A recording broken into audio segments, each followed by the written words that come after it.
மிக டேஸ்ட்டான தேங்காய் போலி எப்படி செய்கிறதுன்னு வாங்க பார்க்கலாம். இப்போ ஒரு பவுல் எடுத்துகிட்டு ஒரு கப்பு கோதுமை மாவு சேர்த்துருக்கேன் நான். நீங்கள் மைதா மாவு வேணாலும் சேர்த்துக்கலாம். அரை ஸ்பூனு மஞ்சத்தூள், கொஞ்சம் உப்பு, இதுக்கு தேவையான அளவு போட்டு நல்லா சப்பாத்தி மாவை காட்டிலையும் கொஞ்சம் நெழுகளை பிணைஞ்சிக்கலாம்.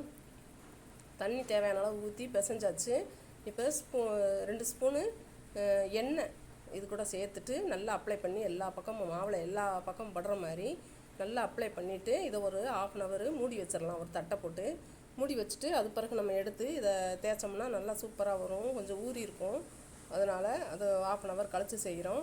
இப்போ ஏலக்காய் சேர்த்து ஒரு அரை முடி தேங்காயை மிக்ஸி ஜாரில் போட்டு ஒரு சுற்றிட்டு வந்துடலாம். துருவி தேங்காயை இந்த நல்லா துருவி வந்துருச்சு. இப்போ ஒரு வடைச்சட்டி அடுப்பில் வச்சுட்டு நெய் 1 ஸ்பூன் ஊற்றிட்டு இந்த தேங்காய் துருவி வச்சுருக்கோம் பார்த்தீங்களா, அதை சேர்த்துட்டு நல்லா வறுவருன்னு வறுக்கலாம். கொஞ்சம் வறுத்துட்டு நாட்டு சக்கரை ஒரு 5-6 ஸ்பூன் சேர்த்துருக்கேன். உங்களுக்கு தேவையான அளவு இனிப்பு தேவையான அளவு நீங்கள் சேர்த்துக்கோங்க. நாட்டு சர்க்கரையை போட்டு நல்லா கிண்டிட்டு அந்த சூடோடையும் குட்டி குட்டி உருண்டைகளாகவும் நம்ம பிடிச்சிக்கலாம்.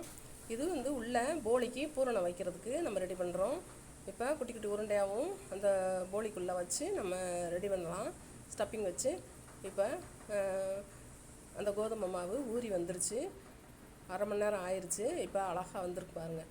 இப்போது ஒரு கேரி பையை எடுத்து இப்படி போட்டுட்டு மேலே போட்டுட்டு அதுக்கு மேலே மாவை நம்ம சப்பாத்தி கட்டை தேய்க்காமல் கையிலேயும் நல்லா அகழிச்சு விடலாம். அகழிச்சு விட்டுட்டு கையில் எண்ணெய் தடவிக்கிறணும். அந்த பையிலையும் எண்ணெய் தடவிக்கிறலாம். ஒரு பூரணத்தை வச்சுட்டு சுற்றி நல்லா மூடிட்டு கையிலேயும் நல்லா அகழிச்சு விட்டேன் நான். அகழிச்சு விட்டுட்டு இப்போ ஒரு தோசைக்கல்லில் போட்டுக்கலாம். தோசைக்கல்லில் நெய் தடவிட்டு அது பிறகு இதை போட்டோம்னா டேஸ்ட்டு அட்டகாசமான டேஸ்ட்டு. நம்மளே வீட்டில் செஞ்சு சாப்பிட்றது அது ஒரு தனி டேஸ்ட்டு தாங்க. பிடிச்சிருந்தா லைக் பண்ணுங்கள், ஷேர் பண்ணுங்கள், சப்ஸ்கிரைப் பண்ணுங்கள்.